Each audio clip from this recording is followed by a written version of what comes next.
2 and he's 6'4". He fights with missiles and with spears. He's all of 31 and he's only 17. He's been a soldier for 1,000 years. But I always wanted to be a Marine, and I always wanted to experience war.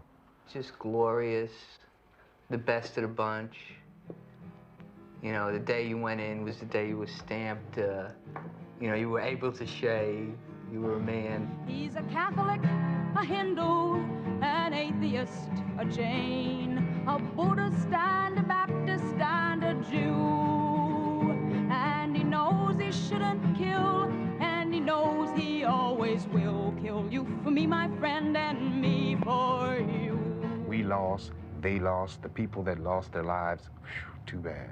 There were more United States Marine casualties in Vietnam than there were United States Marine casualties in the entire Second World War.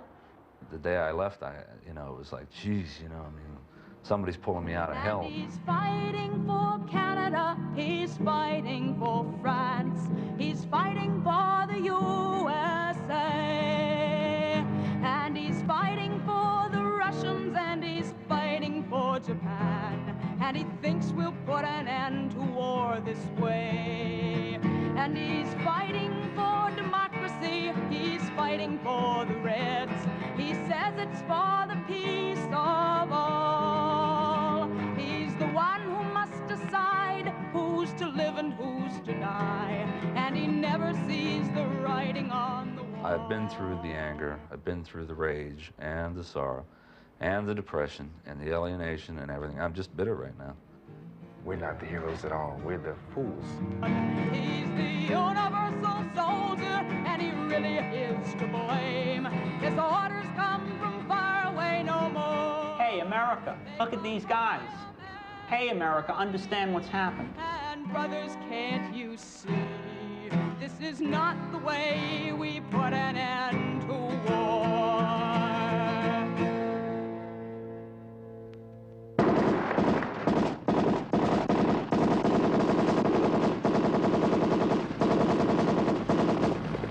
The war isn't over, but it is ending.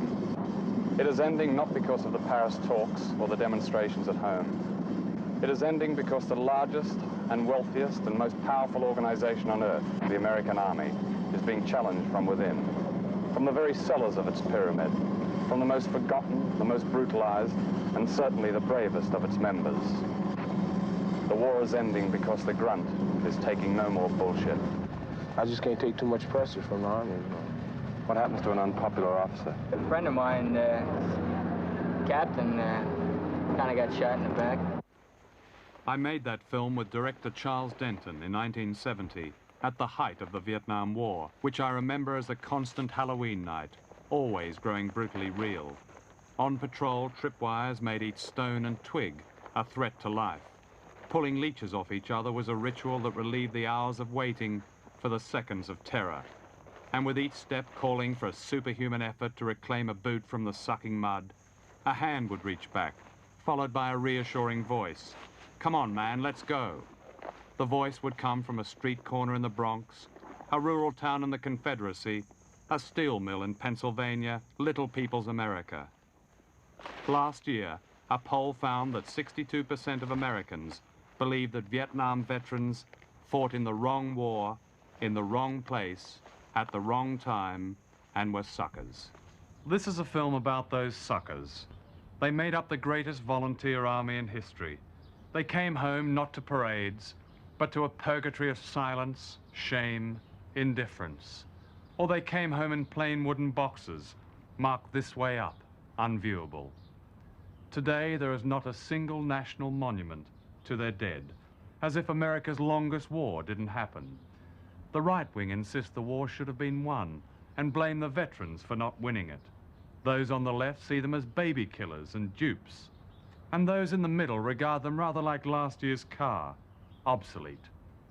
This film is about that great invisible army and what has been done to them in order to forget and to rewrite a period of history, justifying its repetition.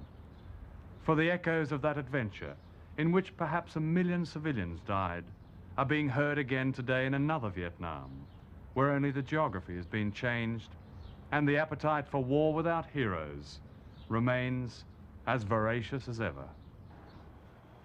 This is a Purple Heart. You won 2 of them, Jay, and these are your dog tags and other bits of memorabilia from Vietnam, including photographs. What do these evoke for you? What memories do they bring back? I can't say I'm angry. I'm not necessarily angry, but it brings back a lot of bad memories, an entire bad period. Not only Vietnam, but my whole military service and years since then. You were in the Marines. Did you always want to be a Marine?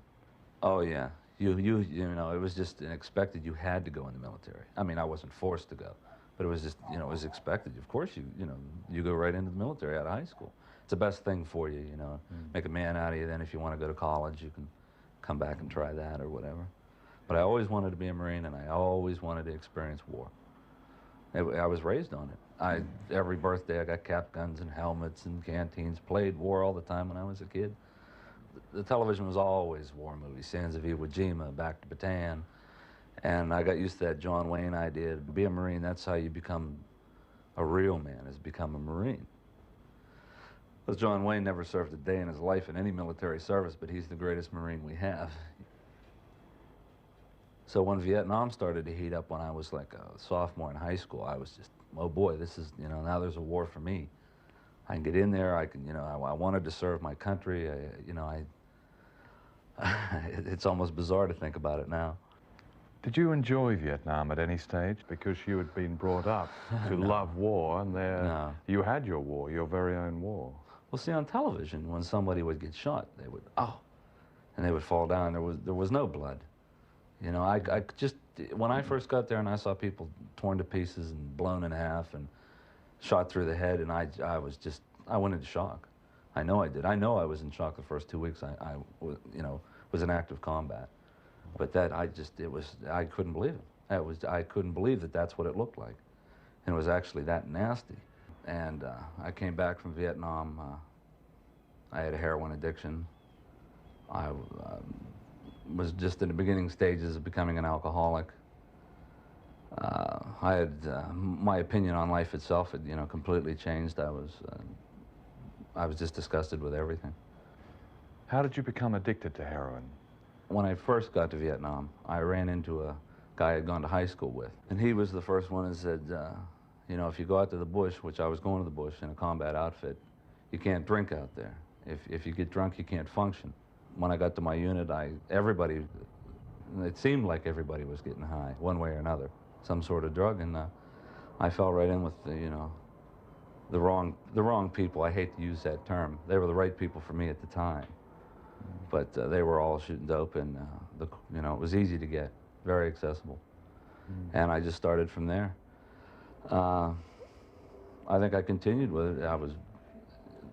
It's hard to, it's the boredom, the loneliness. I had never been out of Pittsburgh before in my life, other than to go to boot camp and whatever. And I was rushed through all that so fast, I didn't even know what happened. And I couldn't stand what was going on. You know, it was a way of blocking. It was a way of forgetting.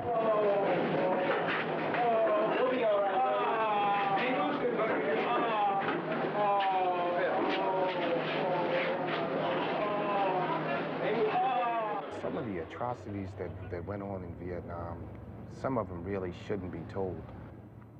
This is Alonzo Gibbs, wounded by mortar fire in Vietnam in 1966 and decorated for bravery. Well, some of the things that really pissed me off is I was in Company B, 2nd Battalion Infantry. And there we had, in our battalion, we had a commander,